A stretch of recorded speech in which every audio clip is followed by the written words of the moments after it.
ada orang belum bahagia dalam hidupnya, padahal harta sudah banyak, coba dicek. Mungkin bukan kurang hartanya. Kalau ada yang belum sukses, padahal tenaga sudah dikeluarkan, nyari ke sana kemari, mungkin karena bukan kurang kuat tenaganya, kawan.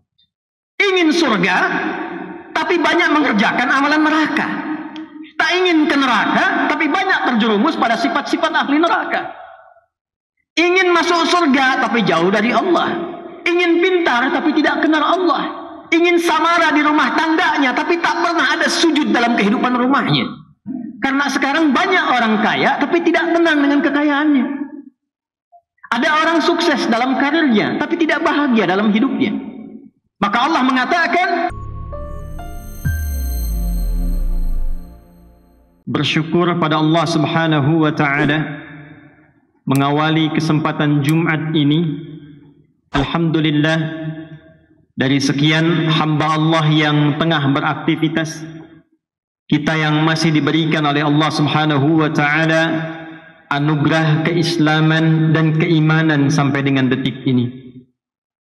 Bersyukur pada Allah Subhanahu wa ta'ala, di antara sekian hamba Allah yang hidup di muka bumi sampai detik ini, yang mengaku berislam dan beriman, kita yang masih diberikan anugerah oleh Allah untuk membuktikan keimanan kita kepada Allah dengan menunaikan ibadah Jumat hari ini. Karena itulah ibadah Jumat di dalam Al-Quran, bahkan surahnya diberi nama dengan surah Al-Jumu'ah di ayat yang ke-9. Isyarat awalnya, Jumat hanya akan direspon oleh orang-orang yang masih memiliki iman dalam dirinya. Maka Allah memanggil dengan panggilan iman, ya ayyuhalladzina amanu, hai seluruh hamba-hamba yang telah menyatakan dirinya beriman pada Allah Subhanahu wa ta'ala. Ya harfun nida, huruf panggilan, linida'il qarib wal mutawassit wal ba'id, untuk memanggil yang dekat, jarak menengah atau jauh. Disebutkan setidaknya 361 kali dalam Al-Quran. Ayyuha, ayyunya berfungsi menguatkan hukum munada, haknya mengingatkan pentingnya informasi tanbih. Ayyuha disebutkan 150 kali dalam Al-Quran. Alladzina isim mausul, konjungsi menunjuk objek yang mencakup semua tanpa kecuali, disebutkan 1080 kali dalam Al-Quran. Kalau kata ini kita gabungkan, ya ayyuhalladzina amanu, maka secara tafsir akan diterjemahkan, hei seluruh pemilik iman tanpa kecuali. Punya jabatankah engkau atau tidak punya jabatan? Besarkah, kecilkah, tuakah, mudakah? Status sosialnya seperti apakah? Sepanjang engkau memiliki iman kepadaku, apakah engkau jauh jaraknya, menengah jaraknya, dekat jaraknya? Idza nudiya lis-salati min yaumil jumu'ati fas'au ila dzikrillah.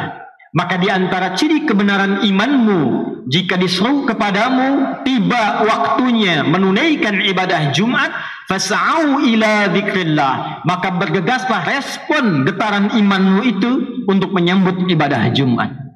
Tidak semua orang yang berkata saya muslim, saya mukmin, bisa merespon ibadah Jumat kecuali yang terdapat nilai keimanan dalam dirinya.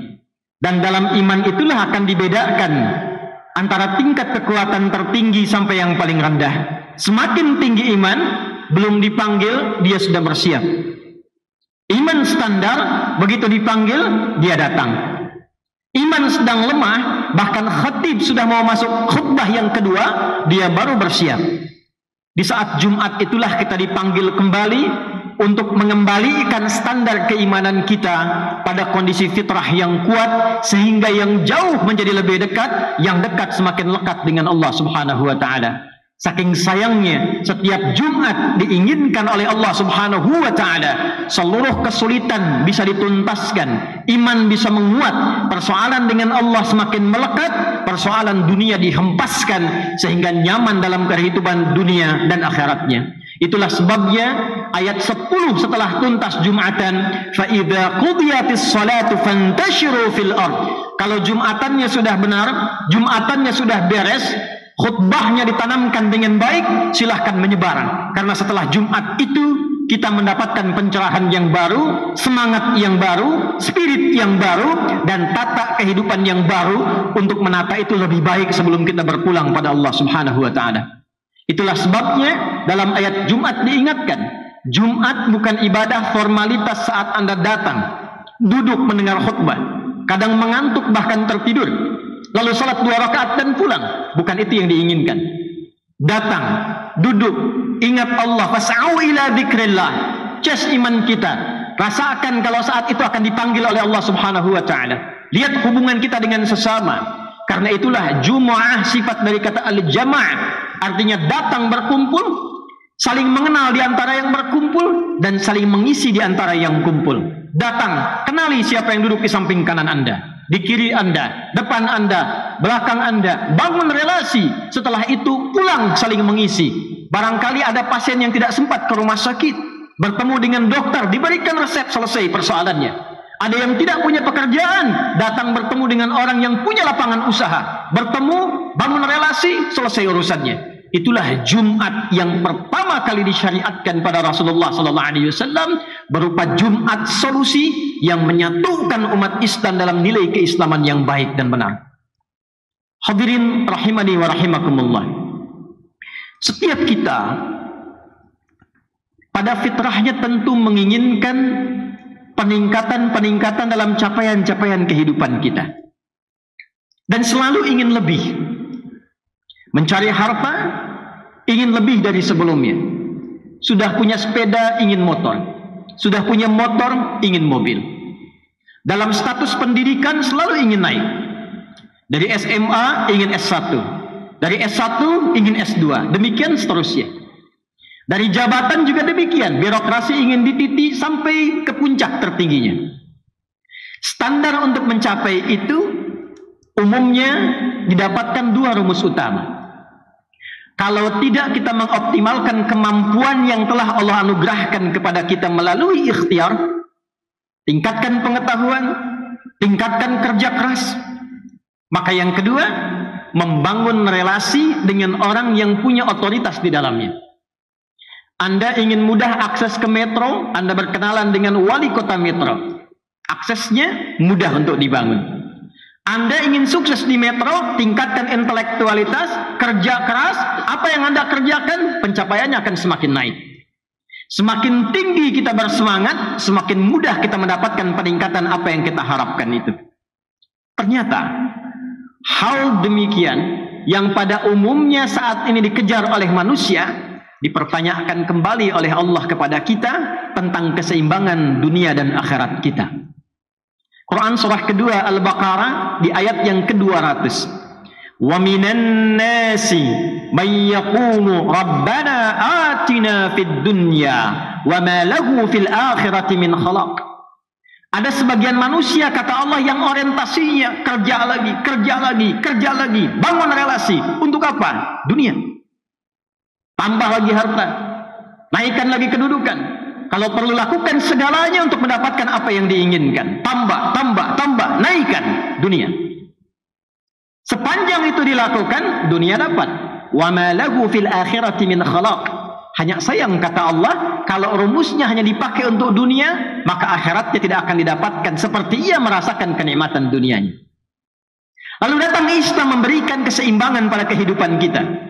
Menjelaskan kehidupan kita bukan dunia saja, diperlihatkan dalam pandangan, didengar dalam berita, diantarakan kemudian bahkan oleh kita. Ternyata setelah hidup dunia ini ada alam kubur. Ternyata setelah kubur itu kita akan dihisab. Ternyata setelah dihisab itu ada alam baru selain alam yang kita tinggali sekarang. Dan hukum mengatakan setiap pindah tempat, pindah hukum. Setiap pindah keadaan, pindah aturannya. Apakah hukum di Lampung sama kemudian dengan di Sumatera? Belum tentu. Apakah uang di Indonesia akan berlaku di Malaysia? Belum tentu. Apakah hukum Malaysia sama dengan Amerika? Tidak. Padahal pindahnya masih skala lokal di dunia. Lantas Anda ingin menyimpulkan bahwa hidup di dunia hukumnya sama dengan alam kubur, bekal dunia sama dengan akhirat? Tidak. Pindah intra dunia saja bekalnya tidak sama, maka bagaimana ketika kita mengharapkan bekal yang sempurna ketika berpindah alam dan meninggalkan dunia ini? Maka diberikanlah oleh Allah pedoman yang sangat lengkap, yang kalau kita baca dan cari dimanapun tidak akan kita temukan pedoman yang sempurna, yang menunjukkan dengan jelas dari amalannya, persiapannya, keadaannya di setiap tempat yang kita pijak, dari mulai dunia meninggalkannya seperti apa, wafatnya akan bagaimana, setelah dari dunia pindahnya kemana, alamnya akan seperti apa, di akhiratnya bagaimana, tempatnya seperti apa. Anda hanya akan temukan itu secara detail di dalam Islam. Terurai dalam Al-Quran 6.236 ayat, 114 surah, 30 juz, dan ditetilkan keterangannya oleh Nabi Muhammad SAW. Maka dibagilah dua bagian, dunia yang sekarang kita pijak, yang akan kita tempuh sampai ke ujungnya, dalam bahasa Arab disebut dengan akhirah. Ada dunia, ada akhirah. Akhirah, alam setelah kita meninggalkan dunia ini. Maka Allah mengatakan dan membimbing kita di ayat 201-nya di surah yang sama, surah Al-Baqarah. Wa minhum may yaqulu rabbana atina fid dunya hasanah wa fil akhirati hasanah wa qina adzaban nar. Dengan kasihnya Allah mengatakan, Allah tidak menginginkan Anda di dunia sukses. Silahkan dapatkan fasilitas, dapatkan akses, dapatkan kenyamanan di dunia. Di akhirat bagaimana? Silahkan dapatkan kekayaan, rumah yang megah, kendaraan yang mewah, tampilan yang indah. Dunia, akhirat bagaimana? Maka Allah sampaikan, ketika engkau mengerjakan pekerjaan duniamu dan mendapatkan kenyamanan, pastikan kehidupan akhiratmu mendapatkan kenyamanan yang serupa atau lebih daripada itu. Jika dunia hasanah, pastikan akhirat hasanah. Lalu kita balik bertanya, ya Allah, bagaimana kami bisa mendapatkan rumus cepat? Dunianya dapat cepat, akhiratnya pun mendapatkan bekal yang cepat. Hasanah. Hasanah itu bisa diartikan nyaman, tenang, tentram, baik. Kaya, kekayaannya membawa kenyamanan dan ketenangan. Karena sekarang banyak orang kaya tapi tidak tenang dengan kekayaannya. Ada orang sukses dalam karirnya, tapi tidak bahagia dalam hidupnya. Maka Allah mengatakan, hei, jangan pisahkan kesuksesan dan kebahagiaan. Yang sukses sekaligus bahagia. Yang bahagia sekaligus yang tenang. Yang tenang sekaligus hidupnya nyaman. Maka semua itu kalau dikumpulkan namanya disebut dengan hasanah. Namanya disebut dengan hasanah. Maka dua rumus tadi yang sering kita kerjakan di dunia, dipertanyakan lagi oleh Allah untuk menjemput akhirat kita. Bagaimana caramu membangun relasi supaya mendapatkan dunia yang cepat dan akhirat yang cepat? Bagaimana caramu bekerja keras untuk mendapatkan dunia yang cepat dan damai saat bersamaan mendapatkan kehidupan akhirat yang damai dan tenang? Maka turunlah kemudian rumus ini dengan memperkenalkan kepada kita Quran surah ke-17 di ayat 110. Allah menyampaikan, Qulidullah awid ar-Rahman ayyamma tad'u falahul asma'ul husna. Qulid Allah, katakan pada dirimu, sebutkan Allah, sebut nama Allah. Bukan hanya mengajarkan kita untuk berdoa, bukan. Doa itu menyambung relasi. Karena itu disebut dengan doa, sesuatu yang sampai terhubung, tersambung. Anda ingin sukses dunia, ingin sukses akhirat. Tadi rumus yang dikatakan di awal, bangun relasi bagi yang punya kuasa, mudah kita mendapatkan aksesnya. Apa yang tidak dimiliki oleh Allah? Yang punya rezeki, Allah. Yang punya kekayaan, Allah. Yang punya kehidupan, Allah. Yang punya kesehatan, Allah. Yang punya kebahagiaan, Allah. Anda menuntut minta banyak rezeki, tapi Anda jauh dari Allah sampai dengan Jumat ini. Maka apa yang Anda dapatkan? Bahkan kata sahabat Ali bin Abi Thalib, ajaban linnas aw kama qala, manusia itu aneh. Ingin surga tapi banyak mengerjakan amalan neraka. Tak ingin ke neraka tapi banyak terjerumus pada sifat-sifat ahli neraka. Ingin masuk surga tapi jauh dari Allah. Ingin pintar tapi tidak kenal Allah. Ingin samara di rumah tangganya tapi tak pernah ada sujud dalam kehidupan rumahnya. Sampai dengan detik ini, di Jumat ini, berapa di antara kita yang membangun kesadaran untuk membangun relasi yang kuat dengan Allah Subhanahu wa ta'ala? Berapa kali Anda update status terkoneksi dengan handphone Anda dalam sehari? Berapa kali Anda mengecek WhatsApp Anda dalam sehari? Pertanyaan terbesarnya, kalau status dunia saja sering kita update, maka bagaimana dengan status kita yang terhubung dengan Allah yang menguasai dunia akhirat kita? Bukankah kita meyakini Allah pemilik segalanya? Allah yang menghempaskan segala kesulitan, yaj'al lahu makhraja. Allah yang mendatangkan rezeki bahkan dari sisi yang tidak diduga, wa yarzuqhu min haitsu la yahtasib. Allah yang memberikan kebahagiaan, wattaqullaha la'allakum tuflihun. Allah yang memberikan percepatan pengetahuan, wattaqullaha wa yu'allimukumullah. Di balik pertanyaannya oleh Allah dalam Al-Qur'an, kalau engkau sudah menyadari semua itu, sekarang pikirkan, sedekat apa hubunganmu denganku, kata Allah. Sedekat apa? Jika kita balik bertanya kepada Allah, ya Allah, kami malu. Kami ingin membangun hubungan yang lebih dekat. Kami ingin bekerja keras dengan sungguh-sungguh. Kami kerja untuk dapat lembur, ya Allah, kami kejar. Supaya mendapatkan tambahan pesangon untuk dunia. Berangkat gelap, pulang gelap. Sekarang kami sadar ternyata yang punya rezeki itu engkau. Sekarang kami sadar ternyata yang punya segalanya engkau. Tunjukkan kepada kami, ya Allah, bagaimana cara kami membangun relasi denganmu supaya mendapatkan percepatan dari apa yang tadi engkau sampaikan itu.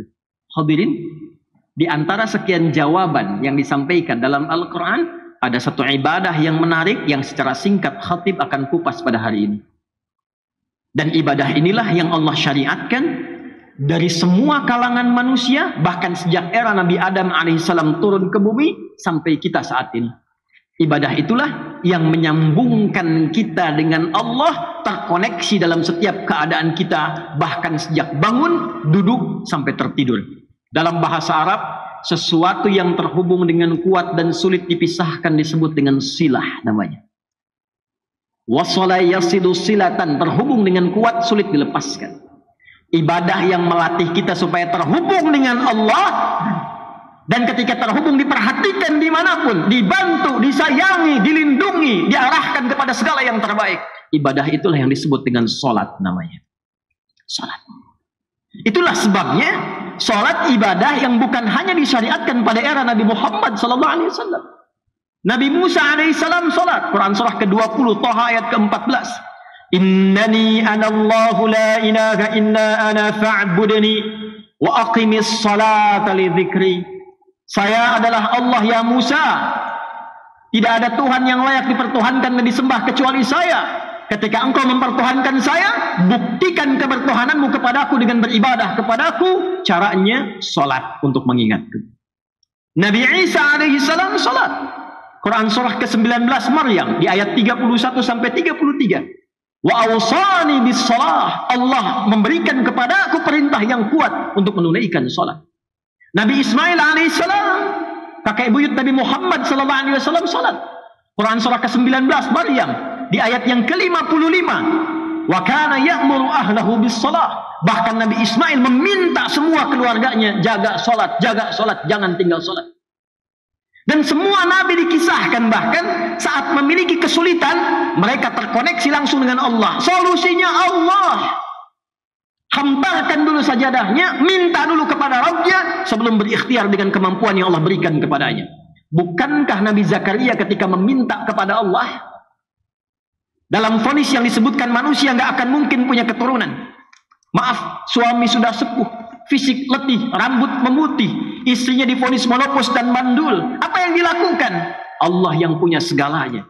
Menghadap ke arah kiblat, di mihrabnya beliau berdoa. Quran surah ketiga Ali Imran ayat 38 sampai 39. Hunalika da'a Zakaria rabbah. Qala rabbi habli min ladunka dzurriyyatan thayyibah innaka sami'ud du'a. Di mihrab itulah beliau berdoa kepada Allah dan memohon, ya Allah, semua memvonis aku secara medis tak mungkin punya keturunan. Istriku divonis menopause dan mandul. Ketika semua memvonis demikian, ya Allah, hanya engkau yang punya pemberian tanpa batas. Bila dengan ini hamba memohon belum terkabulkan, maka mohon tunjukkan kepada hamba saat ini kepada siapa lagi hamba mesti memohon. Turun jawaban, perhatikan jawabannya. Fanadathul malaikatu wa huwa qa'imun yusalli fil mihrab. Maka datang malaikat menyampaikan, Allah kasih jawaban sedangkan beliau masih berdiri dalam salatnya. Nabi Zakaria ketika meminta solusi, salat. Nabi Yakub alaihissalam ketika ada tragedi kepada Yusuf terjadi, apa yang beliau lakukan? Lihat Quran surah ke-12 di ayat 86 sampai 88. Innama ashku bathi wa huzni ilallah. Aku curhatnya semua aku arahkan kepada Allah. Salat. Salat. Salat. Membangun relasi dengan Allah, meminta kepada Allah Subhanahu wa taala. Itulah sebabnya ketika turun perintah salat pada Nabi Muhammad pertama kali, bersandinglah perintah itu dengan hajat. Quran surah kedua Al-Baqarah di ayat ke-45. Wasta'inu bisabri wassalah. Hei hambaku, kalau engkau punya masalah dalam hidupmu, apapun yang kau alami, terima dulu dengan sabar sebagai ujian dariku, lalu datang kepadaku lewat salat. Salat. Kalau masih tidak yakin, dipertanyakan keimanannya. Turunlah ayat 153-nya. Dengan penegasan. Ya ayyuhalladzina amanu ista'inu bis-sabri was-salah. Hai orang-orang beriman, mana imanmu? Bukankah engkau mengatakan beriman? Buktikan imanmu. Kalau punya persoalan, terima dengan sabar, bentangkan sajadah, minta kepada Allah. Semua kebahagiaan, kesuksesan, kebahagiaan dengan sifat hasanah tadi, kalau kita bawa dalam nuansa kenyamanan disebut falah namanya. Falah. Itulah sebabnya diperdengarkan 5 kali dalam sehari di telinga kita. Ketika Anda bertanya, kenapa saya harus sholat? Barusan zuhur, sekarang sholat lagi asar. Diperdengarkan oleh Allah. Hayya 'alas shalah. Ayo sholat. Kenapa ya Allah? Hayya 'alal falah. Supaya engkau bahagia, supaya engkau sukses, supaya engkau tenang. Maksudnya, hei yang sedang cari solusi belum sukses, datang aku yang punya, datang sujud aku berikan. Hei yang belum bahagia, datang minta sujud aku berikan. Falah. Diperdengarkan di telinga kita 5 kali dalam sehari setiap pergantian waktu. Baru bangun sudah diminta sukses kamu, bahagia kamu. Siang-siang ditanya lagi, sudah sukses belum, bahagia belum? Sore ditanya lagi, sampai mau tidur dipastikan. Jangan sampai tidur hambaku kecuali engkau dalam keadaan tenang dan bahagia. Hanya alal falah. Diperdengarkan di telinga-telinga, bahasa Arabnya udhun. Jamaknya disebut dengan adhan. Sayangnya Allah kepada kita diperdengarkan. Jadi kalau ada orang belum bahagia dalam hidupnya, padahal harta sudah banyak, coba dicek. Mungkin bukan kurang hartanya, kurang dekat dia dengan Allah. Kalau ada yang belum sukses, padahal tenaga sudah dikeluarkan, nyari ke sana kemari, mungkin karena bukan kurang kuat tenaganya, kawan. Kurang dekat dengan Allah. Itulah sebabnya ketika Allah menyampaikan risalah salat, jika Anda ingin menambah sebagai penutup khutbah ini, ya Allah, saya ingin tingkatkan kesungguhan saya, sehingga bangun relasi lebih dekat denganmu. Bagaimana caranya? Maka turun jawaban dari sekedar yang standar. Dan disinilah kita akan akhiri khutbah kita yang pertama ini. Jika saya, Anda, kita hanya menunaikan sholat 5 waktu, itu adalah penunjuk keimanan kita sebagai penggugur kewajiban. Subuh, zuhur, asar, maghrib, isya. Itu bukti keimanan. Karena itulah sholat disebut iman. Quran surah kedua ayat 143. Wa ma kana Allahu liyudhi'a imanakum. Allah tidak akan pernah menyia-nyiakan salat yang kau tunaikan dengan imanmu. Jadi kalau kita mengaku beriman, pembuktian pertamanya salat. Jadi kalau ada orang mengatakan saya beriman tapi dia tidak salat, maka oleh Allah dipertanyakan keimanannya. Banyak bukti iman. Mana bukti? Iman. Tapi kalau Anda ingin menambahkan ikhtiar di dalamnya untuk mendapatkan kenyamanan, kesuksesan, akses yang mudah, maka perhatikan rahasia yang tercantum dalam Al-Quran. Allah tambahkan amalan fardu itu dengan amalan yang kedua. Quran surah 17, surahnya disebut Al-Isra. Dengan peristiwa ini kita mendapatkan perintah salat melalui Nabi Muhammad SAW. 17 rakaat, surah ke-17. Perhatikanlah ketika disambungkan ayat 78 yang 5 waktu dengan 79 sampai dengan 80-nya. Perhatikan kalimatnya. Aqimis salata liduluki syamsi ila ghasaqil laili wa qur'anal fajr. Inna qur'anal fajri kana mashhuda. Standar 5 waktu. Anda pengen sukses, tidak pengen sukses, tetap sholat 5 waktu juga.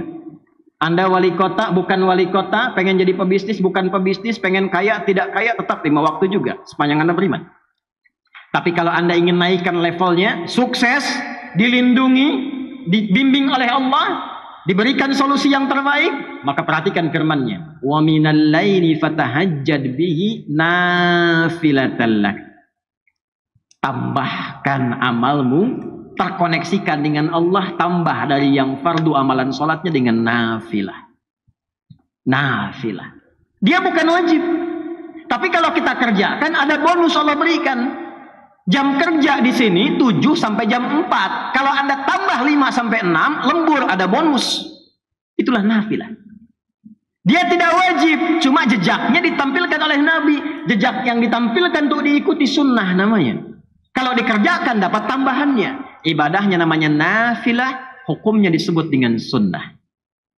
Ada sunnah yang berlaku dari pagi, siang, sampai ke sore, sampai ke malam. Pilih menunya sesuai dengan kebutuhan kita. Contoh, dengan cepat, di sini kita akan berakhir. Bagi Anda yang menginginkan karirnya diangkat oleh Allah di tempat tertinggi, terjaga, dilindungi, jalannya dibimbing oleh Allah. Kalau ada masalah dibimbing keluarnya. Kalau ada yang ganggu dilindungi langsung oleh Allah. Maka amalannya disebut nafilah, bukan wajib, sunnah hukumnya. Nafilah ditunaikan di malam hari, namanya tahajud. Wa minal laili fatahajjad bih. Apa yang didapatkan? Nafilatan laka, itu tambahan cuma satu. Asa ayyab'atsaka rabbuka maqaman mahmuda. Orang yang konsisten mengerjakan itu lillah, karena Allah, maka Allah akan angkat derajat dia, ditempatkan di tempat terbaik dalam aktivitas dunia sampai akhiratnya. Perhatikan kalimatnya. Wa qur rabbi adkhilni mudkhala sidqin. Memulai pekerjaan dibimbing oleh Allah. Wa akhrijni mukhraja sidqin. Kalau ada kesulitan dibimbing oleh Allah. Tak perlu nyogok, tak perlu korupsi, tak perlu menggerakkan orang pada hal yang tidak benar. Allah yang bimbing. Waj'alni min ladunka dzurriyyatan waj'alni min ladunka sultanan nasira. Kalau ada yang ganggu, Allah yang langsung kemudian menyelesaikan semua pertolongan-pertolongannya. Kami tutup sunnah pagi sampai dengan ke malam berurutan. Kalau langsung bangun tahajud rasanya sulit, tempelkan kata Nabi dengan sholat fardumu supaya engkau terbiasa. Dirinci oleh Nabi amalan-amalan sampai akhiratnya. Ini fadilahnya begini, akhiratnya akan begini. Hadis riwayat At-Tirmidzi, nomor hadis 414. Dari Ummu Habibah radhiyallahu taala anha, dikonfirmasi oleh Sayyidah Aisyah radhiyallahu taala anha. Riwayat Ummu Habibah mengatakan, qalat, ya qala Rasulullah sallallahu alaihi wasallam, man shalla isnatai asyrata rak'atan tatawuan ghaira faridatin bunya lahu bihinna baitun fil jannah. Riwayat Sayyidah Aisyah radhiyallahu taala anha, man thabara ala isnatai asyrata rak'atan fi yaumin wa lailatin aw kama qala Rasulullah sallallahu alaihi wasallam, arba'an qabla adh-dhuhri, rak'ataini ba'da al-maghrib, rak'ataini ba'da al-isya, wa rak'ataini qabla as-subhi, bunya lahu baitun fil jannah. Siapa yang konsisten, berusaha, bersabar menunaikan 12 rakaat yang mengiringi salat fardunya dari siang sampai malam, dirinci 4 rakaat sebelum zuhur, 2 rakaat setelahnya, 2 rakaat setelah maghrib, 2 rakaat setelah isya, dan 2 rakaat sebelum subuh. Apa yang didapatkan akhiratnya? Orang yang konsisten mempertahankan itu sampai dia meninggal dunia, dibangunkan, diperintahkan oleh Allah pada malaikat, bangunkan untuknya satu istana di dalam surga. Lalu apa rinciannya? Khatib hanya sebutkan satu saja di antara sekian yang banyak, karena terbatasnya waktu Jumat kita. Yang subuhnya saja baru 2 rakaat, Allah cukupkan semua kebutuhan dunianya. Raka'atul fajri khairum minad dunya wa ma fiha. Orang yang konsisten menunaikan 2 rakaat sebelum subuh, maka Allah cukupkan kebutuhan dunia untuknya. Tidak diperbudak dunia, hartanya dicukupkan, karirnya dicukupkan, pekerjaannya nyaman, tenang. Itulah rahasianya sahabat selalu konsisten pada sholat subuh, bahkan mereka berangkat dalam pekerjaan setelah menunaikan subuhnya. Itulah yang dimaksud Rabbana atina fid dunya hasanah wa fil akhirati hasanah. Yang terbaik, yang pintar, al-kayyis, dialah membangun koneksi dengan Allah yang punya segalanya. Dia kerjakan perintah Allah, dia ikuti tuntunannya, dunia dia dapatkan, akhirat insyaallah dia akan raih. Barakallahu li wa lakum fil Qur'anil azim wa nafa'ani wa iyyakum bima fihi minal ayati wa dzikril hakim. وتقبل مني ومنكم تلاوته إنه هو السميع العليم ادعوا الله يستجب لكم ولنا جميعا. الحمد لله والصلاة والسلام على رسول الله وعلى آله وصحبه ومن والاه وبعد. فيا عباد الله أوصي نفسي وإياكم بتقوى الله فقد فاز المتقون فلا تموتن إلا وأنتم مسلمون. وقال تعالى يا أيها الذين آمنوا اتقوا الله حق تقاته ولا تموتن إلا وأنتم مسلمون. Hadirin, sebelum kita berdoa pada Allah Subhanahu wa taala, perkenankan khatib menekankan dua hal yang penting dan singkat. Satu, mengapa kita mesti Jumatan? Allah Subhanahu wa taala, Rasulullah SAW tidak menginginkan ada orang Islam cuma datang ke masjid, duduk, dengar khutbah, kadang ngantuk, sholat 2 rakaat dan pulang. Itu bukan Jumat yang diinginkan. Itu hanya formalitas, datang selesai kewajiban. Yang diinginkan datang, bangun persaudaraan, ikatkan ukhuwah kita, saling mengisi. Itulah Jumat yang diinginkan oleh Allah dan Rasulnya ketika syariat ini didatangkan. Kalau tidak ada makna ini, kenapa harus Jumat? Cukup zuhur selesai. Karena setiap pekan diinginkan kita bersatu secara utuh dalam kebaikan dan saling mengisi serta mengingatkan dalam kebaikan. Kalau itu bisa dilakukan skala metro saja, saya yakin bukan hanya ukhuwahnya, tapi pembangunan, kesejahteraan, kemakmuran, dan kebaikan akan kita dapatkan di tempat ini. Yang kedua, hadirin, setiap Jumat kita diminta refleksi. Sejauh apa kedekatan kita dengan Allah? Jangan-jangan selama ini kita sering mengharap, meminta, menuntut segala hal, tapi ternyata lupa hubungan kurang baik dengan Allah Subhanahu wa taala. Perbaiki minimal secara singkat dalam sholat kita. Minimal secara singkat dalam sholat kita. Berusaha untuk menambah dengan sholat-sholat sunnah selain yang fardu, karena di balik sunnah bukan hanya melengkapi sholat fardu kita, tapi ada fadilah, keutamaan-keutamaan yang baik untuk dunia dan akhirat kita. Baik itu kita ketahui hikmahnya atau belum kita ketahui. Semoga Allah Subhanahu wa taala memberikan kemampuan dan kekuatan kepada kita untuk beramal dan menjadikan hasil amalan itu baik untuk tempat yang kita pijak, khususnya negara yang kita cintai. Inna Allaha wa malaikatahu yusalluna 'alan nabi ya ayyuhalladzina amanu sallu 'alaihi wa sallimu taslima. Allahumma salli wa sallim wa barik ala habibikal karim rasulikal mustafal amin sayyidina Muhammadin wa ala alihi wa sahbihi ajma'in. Nahmaduka ya arhamar rahimin kama 'allamtana an nahmadak ونشكرك شكرا كما علمتنا أن نشكرك أنت المقدم وأنت المؤخر بيدك الخير إنك على كل شيء قدير. ربنا لا تدع لنا في مقامنا هذا وفي كل مقام ذنبا إلا غفرته.